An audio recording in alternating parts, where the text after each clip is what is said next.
And when you went bad, you cut these guys loose. Your Honor, you had markers inside a phony transport. Your Honor, you doctored the logbook. Captain, Orthodox. Consider yourself in contempt. Colonel Jessup, did you order the code red?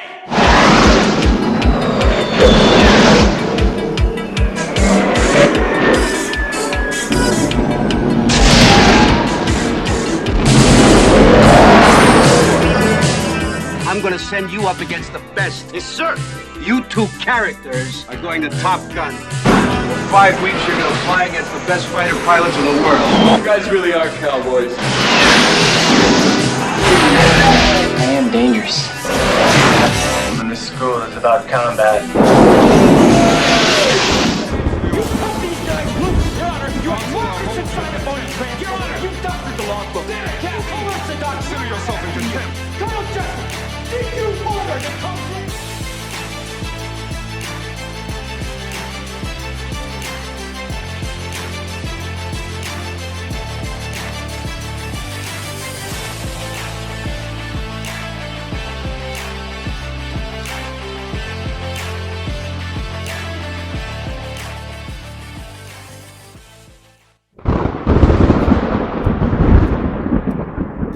Hi everyone, thank you so much once again for joining us with Military Stories with our very dear friend, retired Chief Master Sergeant, USA Air Force, Mr. Ralph Ave. I'm so honored to have him on again to talk about military stories and some of these stories that it's so riveting when you hear them because they are real and they are not the Hollywood movies, and it really goes beyond the news. You know, sometimes when we read the news, it's about 100 words, 200 words, and we try to scroll nowadays. We don't really know what's really happening behind that 100 or 200 words. And you know, a lot of news are written by correspondents or even off-site.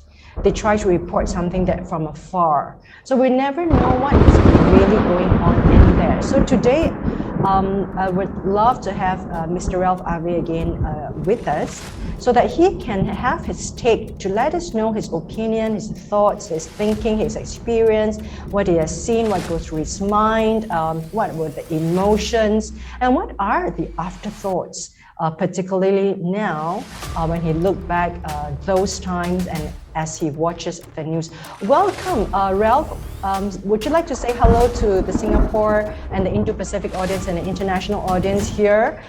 It is the 25th of September 2021, 4:20 p.m. Singapore time. Ralph. Hi, Vicky. Thanks for having me on again. And thank you, everybody, for continuing to tune in. Yeah, Ralph, it's always wonderful to have you. And, you know, me being a person who's a civilian, and Singapore has got this compulsory conscription. All young men at 18, they have a compulsory conscription to go into the Army, the Navy, the Air Force, or the logistics, or the administration. So it is something that Singapore goes through. 50% of our population, we follow the Swiss model to defend ourselves in peace, like the Swiss model, the Switzerland model. You know, last week I recapped for the viewers that we talked about your experience, some of the memories you had in Korea, and also you talked to me as a woman very movingly, your mother, you know, when you went home to her, those times, and also those times when you were away on outstation, you know, I could almost can feel a heartbeat for her son that is so far away that, you know, things can just happen. There's no guarantee. I mean, even as ordinary citizen and ordinary civilian, there's nothing to guarantee our lives. What more if you're at a faraway place whereby you are with a peacekeeping force and things can just flare up at any moment. Ralph, would you like to talk about a couple of these things that we had? And I am so intrigued. You know, when you were with your comrades at North Korea, you talked about North Korea, And then, recently Donald Trump came to Singapore with the North Korean leader to have this historic handshaking pact signed at Sentosa, the island there. Do you think there's a lot of hype around news like that by Donald Trump? Or do you think there is a genuine, I should say that a genuine direction in really trying to pacify the Pacific area? We're talking about in Japan, Korea is shooting its missiles over to Japan, bypassing, a lot of all these Pacific islands. Do you think there was a lot of hype, or was there realness? Yes, we must solve these issues, alienated some countries. Yeah, I think it was a good thing what President Trump did. But something about everything is skewed to a certain dynamic, right? When we watch the news, they're either liberal or conservative. So, but me personally, I think it was a good thing because it kept them at bay. They all of a sudden, stopped, for the most part, stopped testing their missiles. So after that meeting. But I remember when I went to one of the exercises in Korea as a Air Force reservist, and they briefed us. They said, all right, if anything happens with North Korea, half of us are going to go into real world situations and half of us are still going to do exercise situations. So that was interesting because we deployed there and we were wondering, okay, if they do anything, are we going to extend staying here? So because we went 3 weeks, 2 to 3 weeks at a time, twice a year for our unit. And but after President Trump went there, Kim Jong-un calmed down and he was more receptive to, I believe, to President Trump. I don't know if he was receptive to any other people because he actually made the effort to go meet with him, so that's just my take on it. A lot of people will think differently. A lot of people will think, oh, he's a traitor. He's trying to make, be friends with the enemy, but like, love your enemies, right? So like they teach us. Yeah. But and I remember so starkly an image. I'm not quite sure if that photo was actually shown in the US and the international media, but in the local media where Singapore hosted Donald Trump and Kim at Sentosa. And of course, all these places are places I've been, where they stayed at the Shangri-La Hotel, and then at the other hotels, very, very close. They were staying just one street away from each other. And for security reasons, they chose, the Singapore government chose these hotels for them to stay. Is really for their security too. Because Donald Trump has this, because of his billionaire status, he's given this Shangri-La presidential suite plus an elevator that's private that actually just goes up to his apartment in the hotel, and that's it. It's an exclusive elevator that goes to his hotel apartment. Kim was on the other side of the road, just down the street, just like 5 minutes.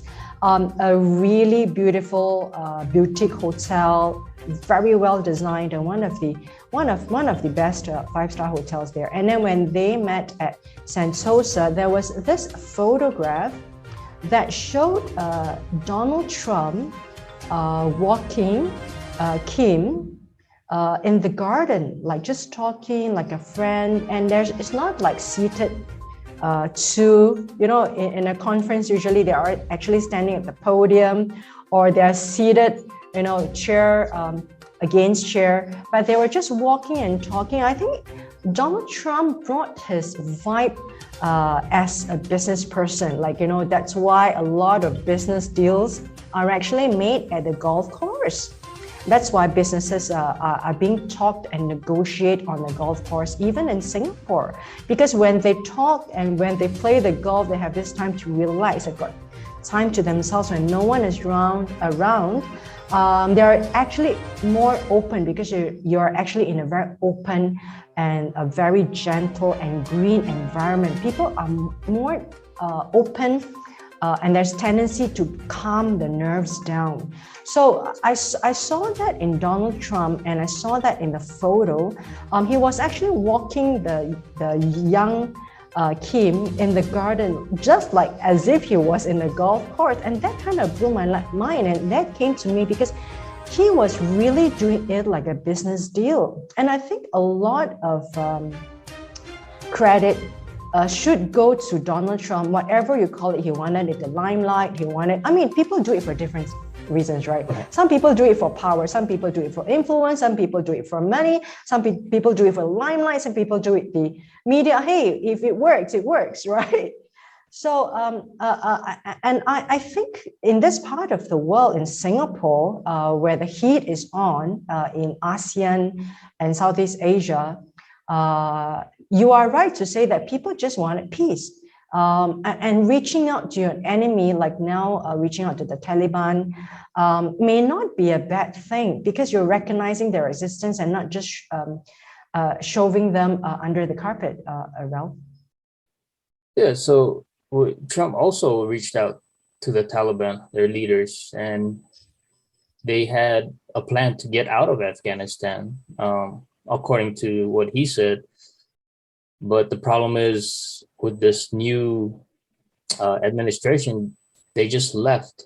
It was very upsetting to a lot of people. Yeah, and this brings me to my mind. My question is like, now that you have hung your military uniform, but you are so much who you are because you are brought up, the best prime of your life you spent with the military, in the military. How do you see these news that comes out? Afghanistan, and also what's happening in North Korea, because they just shot a missile over to Korea like a couple of weeks ago. Not much news because it was covered up by the pandemic. So what's your take on yourself, like when you read these news? It's hard because sometimes you take off the uniform, you think, okay, I did what I had to do. And then you see all this stuff going on. Like, what was the purpose of our service? Yeah. What's happening here? We defended, we signed our name away, our life away pretty much. Wow. To defend the Constitution, to defend, to protect from foreign and domestic, and then we see all these things happening. We're like, what? Some of us are scratching our heads. What is going on? Well, we go there to fight against these certain types of politics. The bad actors, yeah, bad actors, and then we come back and we're like, wait, isn't this what we were fighting against? And now you want it here, so it's like everything down the drain. Yeah, so we feel like, well, what's going on? We're confused. Like, what did we fight for? And then especially when you have I'm going to call them higher ups that support the same agenda. And now you wonder, should I really serve my country now? Because now they're going against what that person believes in, right? But no matter, like I said before, no matter what, when you do a mission, it's always about the person next to you. No matter what the agenda is, it's gonna be always about the person next to you. Yeah, and how do you resolve these conflicts? But of course, when you read the news, you kind of like, this news is stark in your face. How do you reconcile that, with this unsettling feeling that you have? And do you talk to your former compatriots? Do you talk to your family? I'm sure there's a lot of confusion, anger, etc. How do you reconcile that? Most of us, we just ignore the news, whether it's on one side or the other, and we look at everything from ground level. We see what's going on with our kids. We see what they're saying, because they're our future. And then we also confide in each other, because a lot of us were from, 80s, 90s, 2000s. And then we just talk to each other, because some of us been deployed. Some of us have seen firefights. Some of us have seen all these bad things that happen. And now we question, like, what was our sacrifice for? So it's like, it's almost like you feel that your service have been betrayed, your allegiance have been betrayed, can I say to that extent, because you signed off your life. Yeah, once you sign on that dotted line, they own you. The government owns you. So wow. My mom used to. I said, Mom, I have to deploy. I have to go to Saudi Arabia. And she said, oh, no, tell them you can't go. I'm like, that's not how it works, Mom. This is what I signed up for. I have to go. Yeah. So tell us about your first outpost in Saudi Arabia. And that was almost like 20 years ago. Yeah, it was a while back. It's a long time ago. But no, I think I mentioned it before. When we first landed in Saudi Arabia, the commander came out and said, welcome to PSAB, Prince Sultan Air Base. We don't know when you're going home. And everybody looked at each other. What do you mean? I guess there goes our morale. But then, like I said, it's what you signed up for. You're at the mercy of the government, of the people above you. So you just had to make do. Just had to keep the guys next to you upbeat. Know that, hey, we all should be going home safe. We're from the rear, so we have to protect the aircraft. Yeah. We had to kind of make sense of everything. Yeah. And yeah. So we just go through customs, we go through our billets wherever we needed to go, and then we get our schedules. So it was like 12 to 16 hours a day, and then they gave us like 1 day off a week if we had any. So wow. Yeah, so it was interesting, because we were all watching the news, right? And at that time, we didn't know how skewed the news would be from one side to the other. So we're all watching the news, yeah, and we were looking at internet, CNN, and then one night we find out they tried to they did a attack at night. And then it was all over the news, and we all looked at each other. All right, things are about to change. So the very next day, we were launching jets off, and we had our full gear on. Yeah. And we said, "Nah, we're in Iraqi freedom."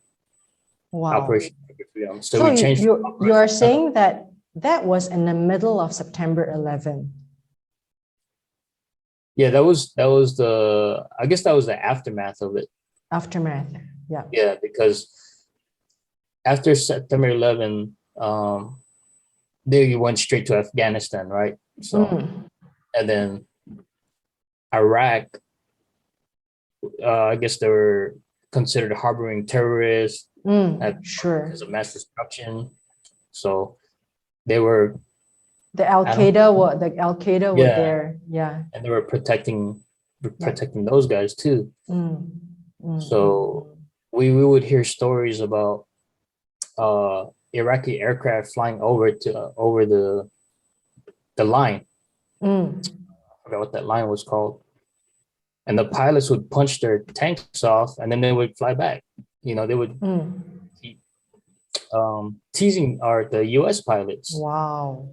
Yeah. So, but as rules, they have to follow rule. In war, there's also rules, so they have to Yeah. follow that. Yeah. There's boundaries. Yeah. Yeah. Yeah. Wow. So it was, I mean, those times, like now that you look back and you reflect, you don't want your children to go through that, right? Or you don't wish on anybody's children to go through that. No, but I left it up to my kids. I mean, if they do want to serve their country, do it. I'm not gonna stop them because sometimes it's what they know. They've always seen me in uniform. And then right now I work civil service for Department of Navy, so I'm still around it. I'm not gonna stop them if they want to serve their country. I just gotta tell them that, hey, you have to make common sense of everything. You can't take everything at face value. You have to do your research. If something feels funny, it's funny. Go look into it. Don't just because there's so much editing going on in the news. Yeah. Due to what their messaging is. And I tell my kids, I say, no, don't take that. Look at ground level first, what's going on. Yeah, and because you mentioned that the news was skewed both ways, what was your experience and what do you see that was skewed about the reporting? Well, at that time, we were naive about everything. So we're looking at every news source. And then when all of a sudden that missile popped off, we're like, all right, things are serious now. This is what we're here for. Yeah. And that's when building up Saudi Arabia at that time. So Saudi Arabia was full of troops. You had Air Force, Army, Marines, Navy. I mean, they packed it up, and then I guess the ground forces went across the Iraq when that happened. So yeah. And were there like a couple of tense moments you remember and you recall that you would like to share? So we're flightliners, so it's not as bad as if you're in a firefight, like on the front lines. So but I can't recall anything right now that was tense.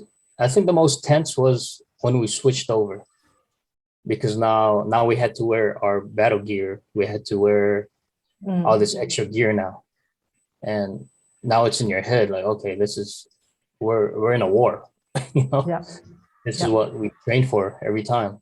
Wow. And it's just, I guess the tense moments is if when we go to the end of runway for the aircraft, we have to pull the pins. We have to make sure everything's good to go. So you have to take pride in that, like, because we're weapons guys. We have to load those weapons, make sure they work, make sure our pilots come back. Were there times when they didn't come back? You did mention that there were a couple of experiences that the flights never returned. Yeah, that's but those were in garrison. Those I've never experienced it in wartime. But even in garrison, it was like maybe a year or a couple of years before I got there, and they just let you know, hey, you gotta make sure everything's straight. But sometimes it could be pilot error. I know one said the pilot was inverted, or he couldn't tell if it was up or down. Oh, and that's yeah. Yeah. Yes. So that's some of the things, but we still get investigated. If your name is on those aircraft forms, you're gonna get investigated. You're gonna get drug tested. You're gonna get, questioned. Yeah, because you signed off the dotted line for every job that you do, right? Because you are fixing this of the aircraft, you're fixing this of the weapon, etc. Then at the end, you sign off, and someone countersigns. Yeah. So yeah, we try to have as much fail-safe. Yeah, with of those, course. because it's any mistake on an aircraft, it's catastrophic. Or it can be catastrophic. Yeah, and you did mention that when you were posted there in Saudi Arabia, and then very quickly it became the Operation Freedom for Iraq, right? Tell us Operation Freedom. So when we went to Operation Iraqi Freedom, it was interesting because the pilots came back and said we didn't face any resistance. And then we found out later Saddam Hussein pulled out all his aircraft engines for some reason. Yeah. What I heard was he didn't trust his own troops. They thought they would turn around and bomb him. I see. Oh my God. Yeah. But that was like hearsay back at, because when you're deployment, you hear so many rumors, you hear this and that, and it's like you have to make sense of everything. Yeah, and I remember about when the Americans pulled out from Iraq, they left behind all these weapons and tanks and military equipment behind, and that gave the opportunity for Al Qaeda to come in to kind of snoop all these weapons, right? Yeah, that I'm not sure about. I know Afghanistan definitely with the Taliban. Yeah, which I'm trying to say is that now it mirrors that exactly, because you can't just transport the equipment overnight. I mean, you're talking about huge logistical networks that took years to deliver over there, and now you suddenly want to pull out. You can't with a miracle bring back all these tankers, military planes from that country. Is there any risk, Ralph, that you see that will happen because all this military equipment is left there? Well, now they have access to. This is me, my thinking personally. They have access to how to use our equipment. They have access to how to reverse engineer the equipment.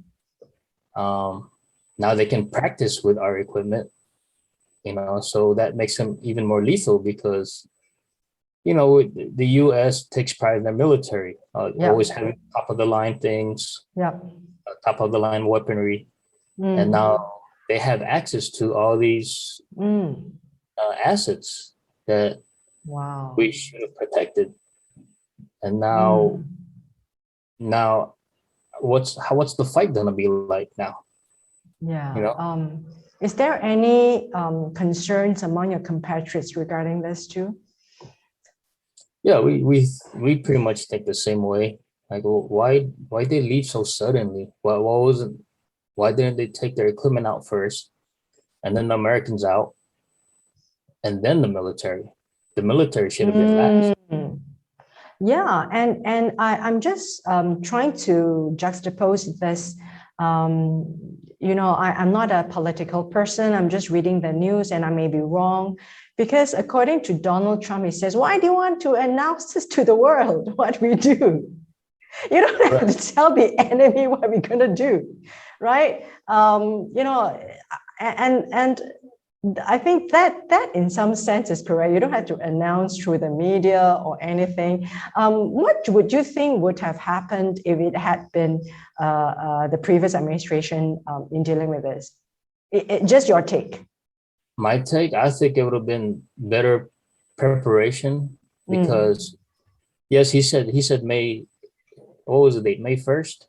He said May 1st they're going to pull out of Afghanistan, but if they're not logistically ready, if everything wasn't in place yet, then he would have extended it. But I think it was hastily Hasty. done. Yep. Mm. Uh, it's weird because everything's going on to me, this is just me, everything's going to the liberal side of things, and you can't have that in the military. The military has to stay neutral. Yes, it must be apolitical. It must not go to either side. No, but to me, that's what's happening right now. Yeah. We feel it as civilians in the Department of Defense. Yeah. We're questioning, well, what is going on here? Yeah. So. Yeah, and you know that your Vice President Kamala Harris, she was in Singapore, I think about a month ago, about 3.5 weeks ago, she was in Singapore. She made her trip to Singapore and then to Vietnam. Because of the South China Sea issue, I think they are trying to get the parties on each other's side. So I'm just thinking, and the Singapore Prime Minister made a comment that, sometimes even leaders make mistake, plans do go awry. So he was referring to the Afghanistan situation. I think a lot of people are looking at it with a lot of trepidation and apprehension. It seems that the world is getting very, very uncertain. We've got the pandemic, that we've got mutant variants sweeping out, snooping from the back when we don't pay any attention. And then we've got something that's happening here between China and America. China in the South China Sea, and then we've got North Korea situation, and then you've got something happening there in Afghanistan that is probably not stabilizing, not doing anything good to Pakistan, etc. I'm not a political person. I'm looking at like the news. This is just too much. This is just too much. How much can one take when things are coming in and again, and it seems that it's worse. What's your take on the situation here in Southeast Asia? For Southeast Asia, I think it's a lot of fear mongering. They're trying to scare a lot of people because. You mean the China Communist government?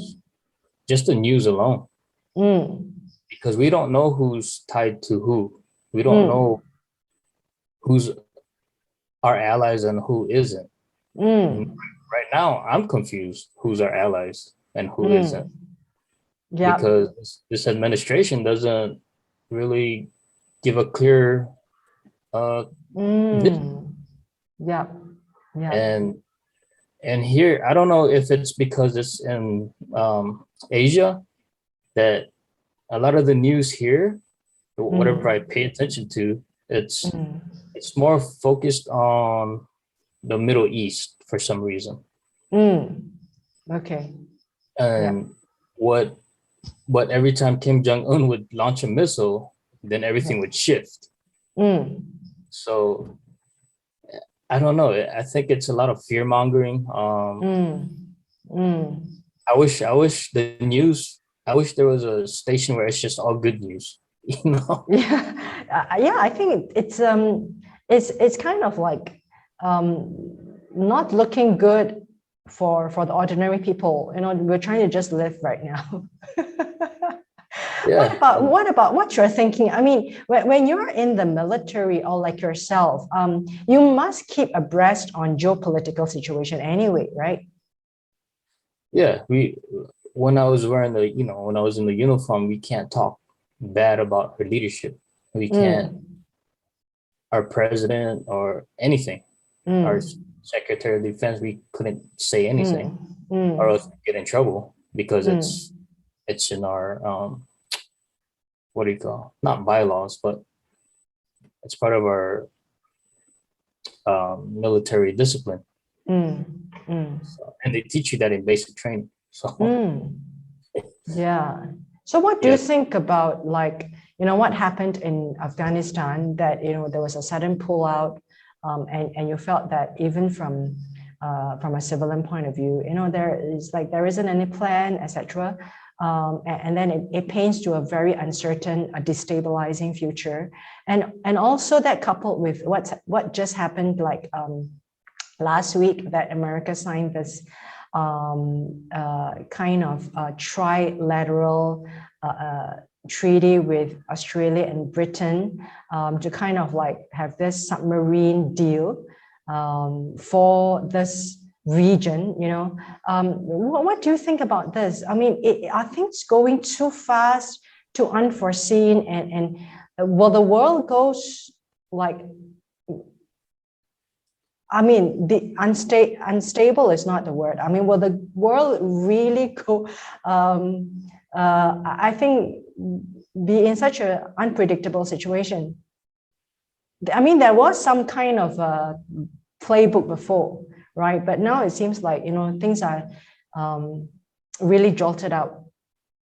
I mean, you heard about this US, UK, and Australia military nuclear submarine treaty. Oh no, I haven't even heard about that. It's a big deal here. Yeah, that's how much I avoid you sometimes. I know, absolutely. We'll get back on that sometime, which I'm so interested to hear your take on it. But just a background for you and the listeners, you know, just last week, America signed a tri-party treaty, a nuclear submarine treaty with UK and Australia. And the French president was so angered. You're talking about Emmanuel Macron. He was so angered, he actually pulled out the ambassador from US and Australia because he was left out from the treaty. So you know, a lot of things I'm looking at, hey, I'm just a normal person here. Come on, guys, can't you get it? Can't you just get it right? I mean, I'm trying to live my life. You know, I don't want to have anything that's unstable in my life. I mean, the pandemic is bad enough. Now we're talking about nuclear submarine that's going to bypass the South China Sea. You know, so it's like, okay, I've had enough. Yeah, I just wish it was simple. You know, just let us live. Stop fear mongering. Give us hope. You know? Yeah, I mean, that fear mongering. I think I hear that. Tell us, Ralph. You yourself now, does it give your family much more peace that you've hung up your uniform? I think so, because even as a reservist, I was gone 3 to 4 months a year.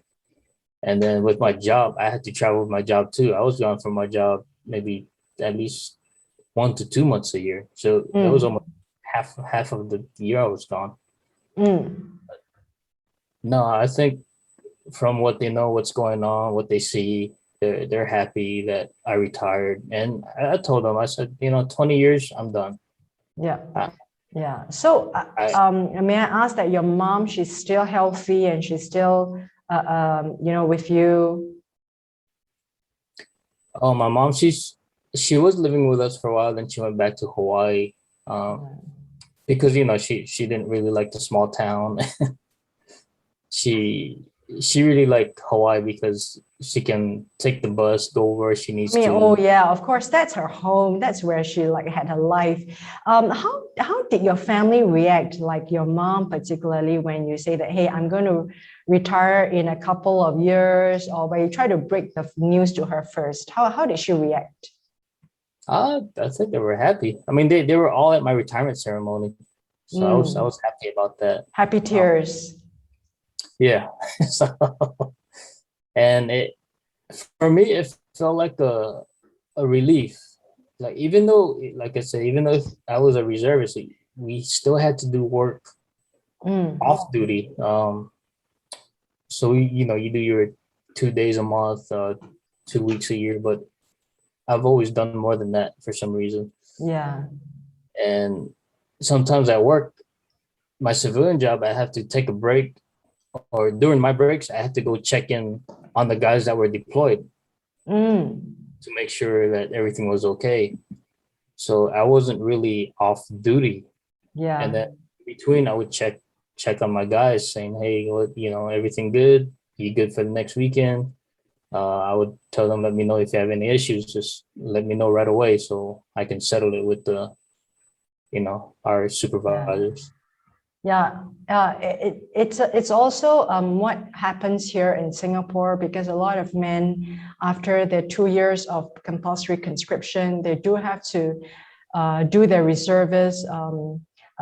I think, like what you said, about 2 weeks or twice per year, and they have to do the same thing that they were before, in the same ranks, and they had to be relearning the equipment again if they were deployed in a certain department. I mean, exactly. So I know exactly what you say.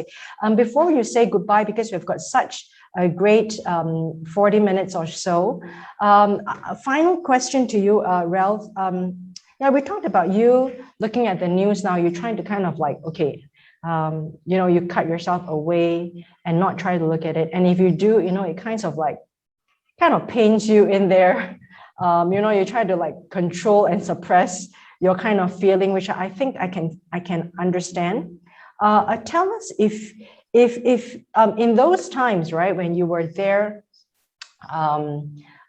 being deployed, either when you're in Saudi Arabia or you were in Korea or some other places, did you feel that the people's lives, the locals there, what it was depicted to the news, to the world? Yeah, yes and no. Tell us. Yeah. So, like I said, the news like to tell their story, right? But for me, when I was in Saudi Arabia, so this is pretty interesting. We had third country nationals that would work. They weren't Saudi Arabian. They were Pakistanis. One time we went to I was in the food line. One of the Pakistanis looked at me. He said, "You Filipino?" I'm like, "Yeah." And he started talking to me in Tagalog. I'm wow. Like, oh, yeah.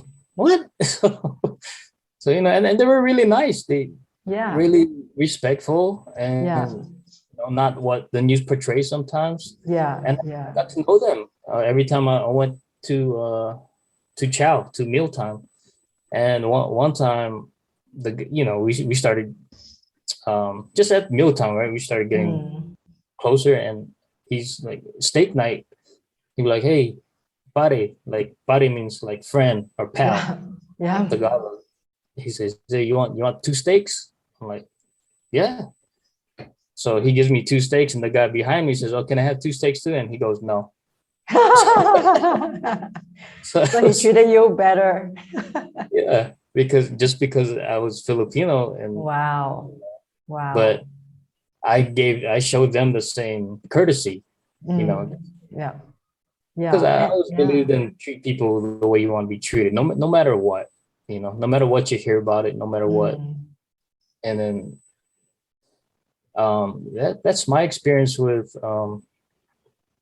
like a TCN, a foreign national from Pakistan, and with the Saudi Arabian person I've dealt with. I had to show my ID, and he just looked at me like with a mean face, like, "Everything okay?" He's like, "Yeah." So yeah, because different, and because every time when the US has a base in a foreign country, they have to hire some locals to be there.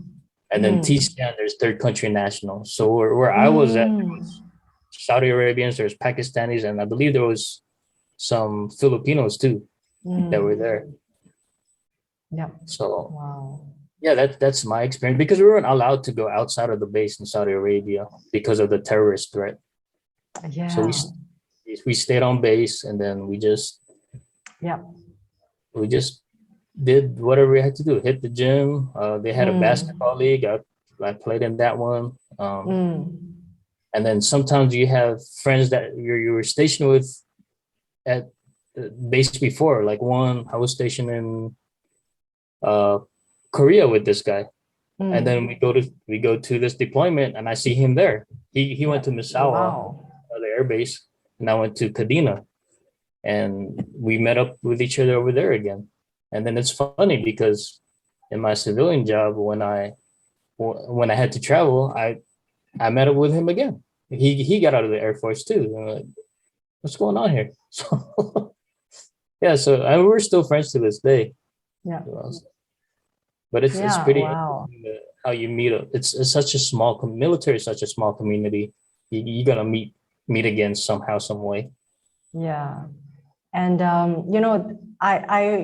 I can hear from your voice. It brings back a lot of warm memories too, Ralph. Yeah, it does. I mean, like everything else, it has good and bad and ugly, right? So, and you just, it's life. You just got to keep pushing forward no matter what. Yeah, got to keep pushing forward. So with that, I just want to thank you so much for being with us, ladies and gentlemen, and that's Mr. Ralph Ave, whichever side. Wonderful experience he had with his life, which is unlike many of us. He being with the American Air Force and being one of the critical people to support the frontline people who are in combat in the Air Force. His job is I would say that you just never overstate the importance of everyone in the whole logistical chain from the, right from the beginning, from the front, all the way to the tail end. I mean, everyone plays a very important role. And we know it here exactly how it is in Singapore, because, you've got 50% of the population in conscription, and they talk about these things. And sometimes even in peacetime, we had a couple of situation whereby the young man's life were lost because they were handling certain equipment. There was one time at the Navy, I think the ship went down in the ocean or something, and that was quite painful for the family. Recently, there was a guy who went back for reservist, and he got killed. He was quite a famed actor in Singapore, but like what you say, you have to go back to reservist, and he went back, and that was in 2019, I think, and it was a big deal. I mean, he was handling this, I don't know what you call it. It's like a tank. Yes, it's a tank, right? I mean, there are different kind of tanks, but this was a tank, and it was inside, and it was being crushed inside. And you can't imagine the trauma for his colleagues who were there with him. So, yes. People go through a lot of things, even in peacetime. I can't imagine in times of uncertainties or in war times, families, how they feel, or even the people. But you have to remember, we're talking about human. We're not talking about robots. We're not like sending the robots out to the fields. We're not like using the unmanned aircraft. Yeah, but an unmanned aircraft, I mean, if they drop a bomb in the wrong place, they're killing the civilians, right? So we're really talking about people, especially people like, the men in Singapore, compulsory conscription, and yourself, military. And I just want to make a shout out to all men and women in uniform. A salute to all of you. I was trying to keep the peace and trying to keep the world in balance and trying to make sense of the world for people like us. Thank you so much, Ralph. Would you like to say goodbye till we meet again? Yeah, just thanks for listening. Till we meet again.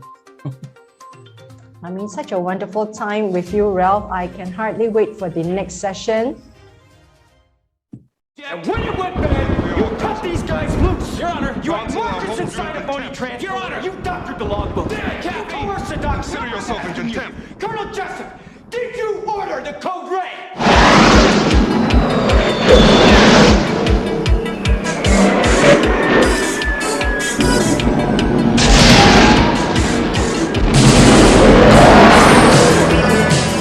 I'm gonna send you up against the best. Yes, sir.